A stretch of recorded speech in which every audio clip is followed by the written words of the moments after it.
Você está ouvindo agora O Raio Acertou, o seu podcast semanal sobre jornalismo narrativo. Em nossa pauta, a principal notícia é você.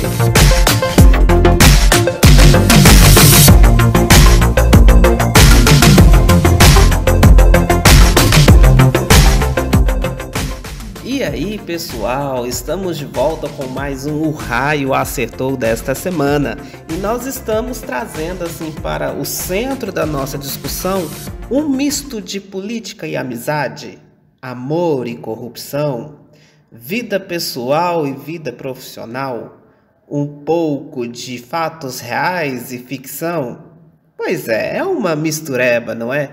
Mas essa mistureba faz muito sentido quando o produto que a gente discute hoje é de ninguém mais, ninguém menos do que o cineasta David O. Russell. Para quem não conhece David O. Russell, para quem aí se lembra do filme A Trapaça e de outros assim com a mesma pegada, a adaptação de Bem com a Vida, por exemplo, que é aquele roteiro caótico, confuso, cheio de reviravoltas, mas que no final o quebra-cabeça dá um pouco muito certo. Então, é um pouco dessa reviravolta, é um pouco dessa bagunça que nós vamos falar hoje no nosso episódio desta semana. Nós vamos falar um pouquinho de Amsterdã, filme aí que foi lançado nos cinemas há algumas semanas e hoje a gente vai ter um tempinho para discutir um pouco. Bora lá com a gente? Eu sou o Johnny Afonso, apresentador e criador aqui do O Raio Acertou e do nosso projeto de jornalismo, o Cicatriz. Então, o nosso produto de hoje, dessa semana, é o filme Amsterdã, que literalmente ele tem um elenco de milhões. São grandes estrelatos nessa grande história. Olha, a sinopse do filme é praticamente uma única frase. Literalmente são 3 amigos que se encontram no centro de um crime, de um assassinato, de um amigo em comum, de um líder político, e eles se veem justamente comprometidos com a cena desse crime. Eles vão ter que provar a inocência de um assassinato, ou melhor, de 2 mortes que eles não cometeram. Então, esses 3 amigos são protagonizados pelo Christian Bale, a Margot Robbie e o David e o John David Washington, né? Então você já percebe nesse trio o estrelato grandioso que Amsterdã aparece.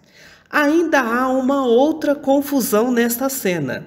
O nome do filme é Amsterdã, mas a história é sobre a conspiração política dos Estados Unidos, mais precisamente de Nova York. E o filme começa com uma cena da Segunda Guerra Mundial no México. Olha a treta que o Russell vai nos colocar diante da telona. Gente, se vocês não tiveram a oportunidade de assistir Amsterdã no cinema, o dia que esse podcast for ao ar, se Amsterdã estiver no streaming, assistam. É uma obra grandiosa.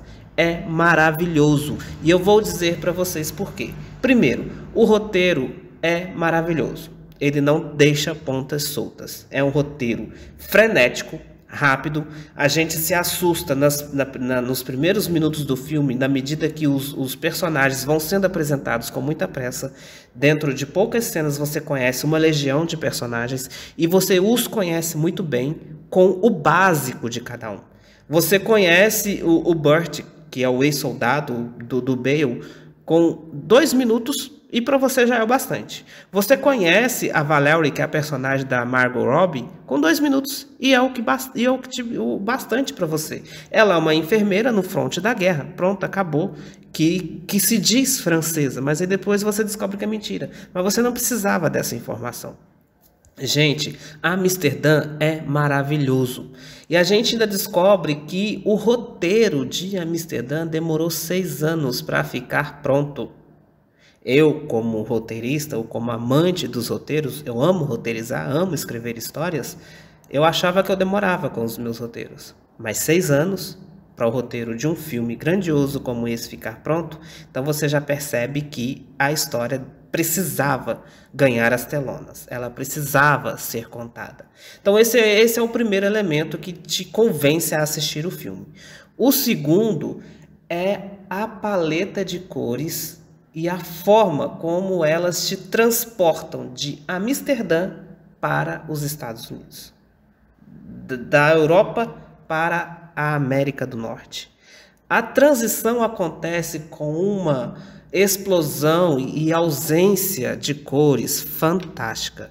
Enquanto nós estamos em Amsterdã com os 3 amigos inseparáveis, tudo é muito colorido, é aquele amarelo ouro grandioso, a cidade é linda, é maravilhosa, porque existe, né, aquela história que Amsterdã é a terra dos sonhos, em Amsterdã é a terra dos prazeres, você se realiza, você se concretiza, é tudo lindo, é tudo maravilhoso, e de fato é, né? Ao assistir o filme a gente percebe que é.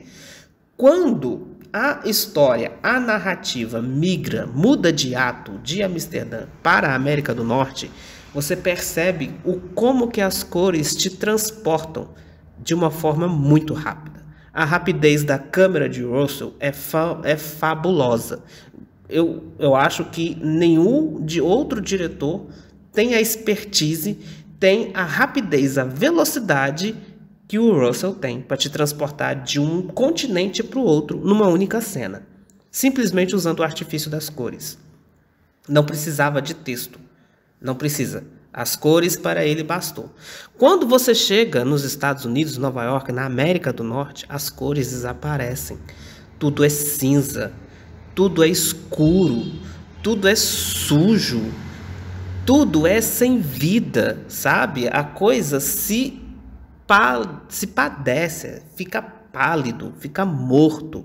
E isso é fantástico. Eu me realizei ao assistir essa transição de geografia, essa transição de cenas tão bem feita como foi. Uma outra coisa que é importante a gente saber sobre Amsterdã é que a história política ela mistura fatos reais com ficção. Por exemplo, o trio de amigos que nos apresentam com Bale, Robbie e Washington, eles são fictícios. São personagens fictícios e são eles que conduzem a trama. A narrativa é contada pelo Burt, o personagem do Christian Bale. E o Christian Bale, ele é fabuloso. A gente sabe que ele é um ator que ele não se repete. Toda vez que você vai ter uma obra do audiovisual que o Christian Bale está, pode ter certeza que você vai conhecer um novo Bale. Ele não se repete. Ele nunca é o mesmo em cena. Em cada história ele é um personagem, ele é um ator, ele é uma pessoa diferente, completamente nova, né? Mas olha só que fabuloso. É fictício. O Burt, a Valerie e o Harold, que são os 3 protagonistas, as 3 peças centrais do filme, eles são baseados na ficção. Inclusive, o próprio Christian Bale ajudou o David Russell a escrever partes desse roteiro. Ele contribuiu com a narrativa, com a construção dessa história, né? A conspiração política neonazista, fascista contra o governo dos Estados Unidos é verídico, né? Isso é importante você saber que é fato, que é real, que é verdade. Para falar a verdade, assim, a gente tem que ter a consciência que os livros de história nos contaram muito pouco sobre o que de fato aconteceu nessa seara política das 2 grandes guerras.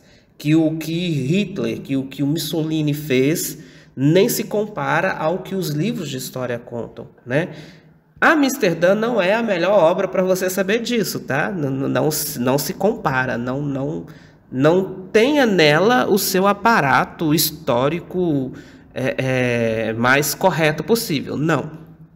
E o mesmo acontece com o Hunters, que é a série da Prime Video, que tem sua primeira temporada completa. Eu estou muito ansioso para que a segunda temporada chegue logo, que é sobre a conspiração, né, de Hitler, inclusive com aquela grande conspiração da Argentina e tal, que a série conta sobre caçadores judeus que caçam os restos dos nazistas que ainda vivem no mundo. É uma caça mesmo, como se fosse caça a monstros, caça a vampiros, né, no estilo Supernatural. E a história conta dessas conspirações, que também mistura fatos fictícios com conspiração política com dados reais, né? Que é a mesma coisa. Hunters e Amsterdã tem esse mesmo tem esse mesmo pé na ficção e nos dados, nos fatos reais, tá? Então, tudo isso é o que você precisa saber antes de assistir a Amsterdã. E além desses 3 protagonistas, você ainda conta com um elenco com nomes como Taylor Swift, Anya Taylor-Joy, Robert De Niro, Rami Malek, a Zoe Saldana, tá? O Chris Rock está e muitos outros. É um elenco grandioso. E vê-los em cena, vê-los na tela, é simplesmente fantástico, é fabuloso, né? Um pouquinho mais sobre Amsterdã a gente vai trazer na segunda parte desse podcast.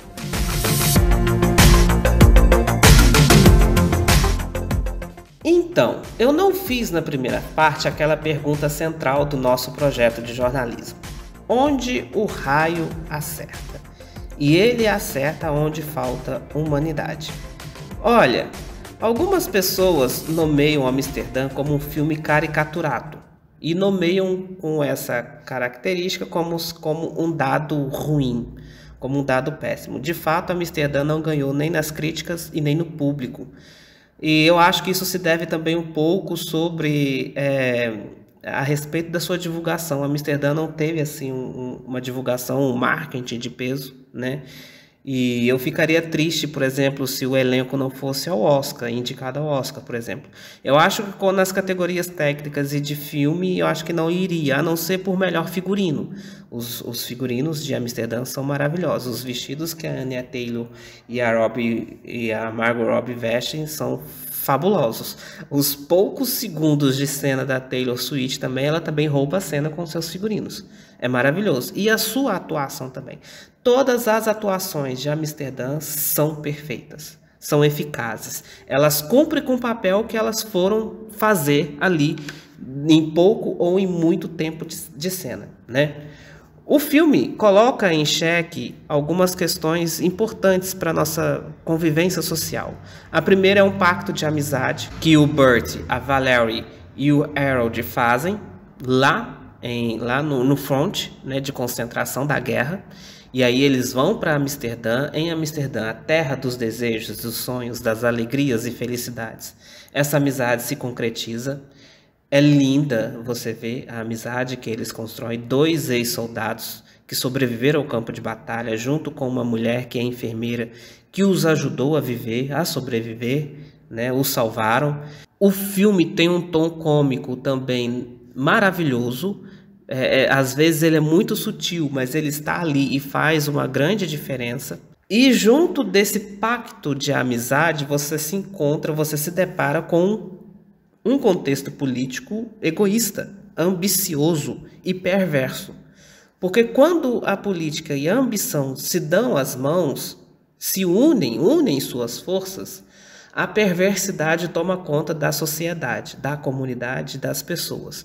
Por quê? Porque você não vê valor na vida de ninguém para conquistar o pódio, o lugar em que você quer estar. O personagem do Robert De Niro, e aqui eu vou dar um grande spoiler, é um personagem baseado numa pessoa real. De fato, aquele general Gilbert, ele existiu, porque o que o De Niro ele protagoniza no filme? Ele é um general que a todo custo o movimento fascista tenta comprá-lo, porque ele tem estima, ele tem visibilidade, ele tem respeito na comunidade americana. E os fascistas, né, eles tentam ir em busca dessa pessoa forte, com um argumento sucinto, com um poder de voz que conquista, que convida, que atrai, né, na sua fala, que convence. E esse general é essa pessoa. Só que Burt, Valerie e o Harold chegam antes dos nazistas. Eles chegam antes. E eles conseguem contar a verdade para o general sobre o que aconteceu com um amigo dele que foi assassinado, né? E ele, ao invés de se deixar se comprar para trair a democracia do seu Estado, para colocar o Estado acima da vida das pessoas, ele não se deixa levar por isso. Ele se torna um político honesto, verdadeiro, correndo o risco de ser morto, o risco de vida, né? Mas em nome de uma política honesta e limpa, ele faz isso. Então, a isso já responde, por exemplo, aonde o raio acerta.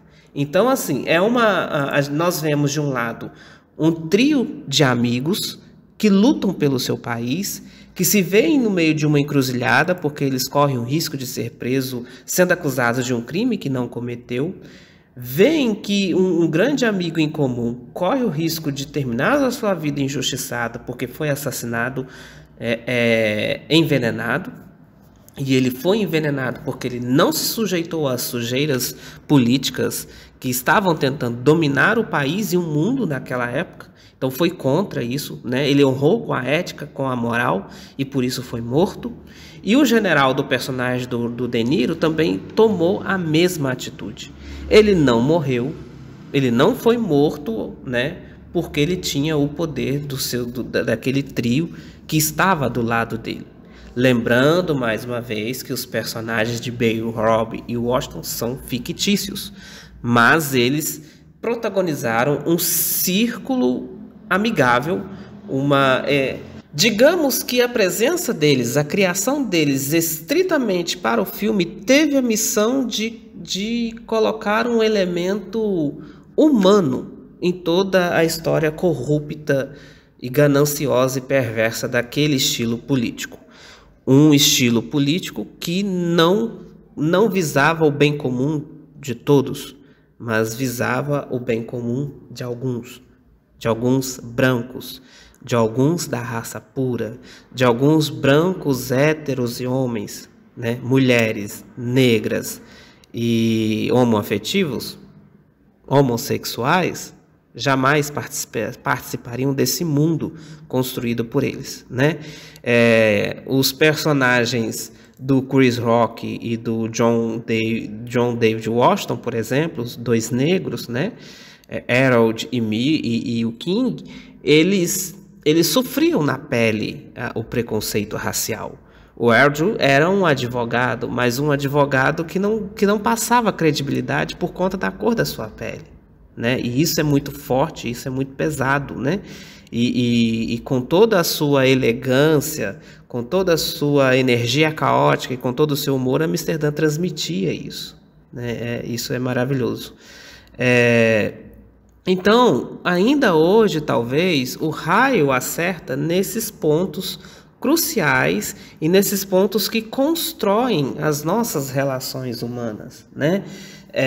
Eu repito aqui mais uma vez, infelizmente, a obra do Russell, ela não foi muito bem acolhida nem pela crítica e nem pelo público, né?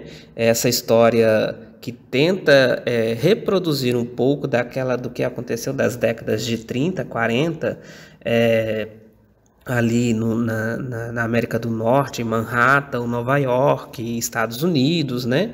Por aquelas regiões ali, traz um pouquinho da cidade de Amsterdã e do contexto da guerra, Mussolini, Hitler, e há um plot twist maravilhoso, né? Protagonizado pelo casal Tom e Libby, que são o Rami Malek e a Anya Taylor-Joy, que eles fazem o papel dos bons amigos, dos ricos milionários que têm as suas instituições de caridade, vamos dizer assim, mas que no final eles eram apenas um pano para tampar, para cobrir as ações cruéis de um regime político nazista, fascista, que estava aos poucos tentando dominar o mundo e destruir ou anular os sonhos das pessoas.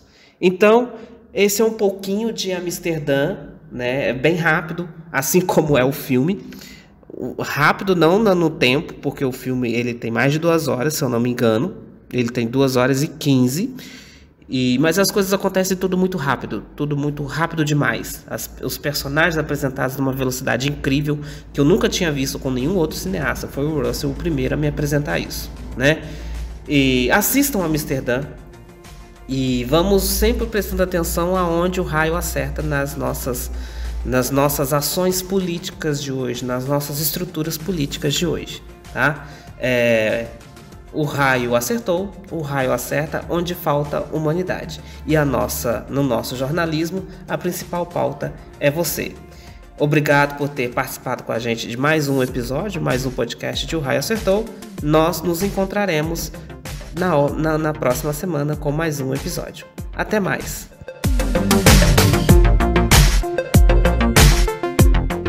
Ouça o podcast O Raio Acertou nas principais plataformas digitais e se inscreva em nosso canal no YouTube para acompanhar os nossos novos episódios toda semana.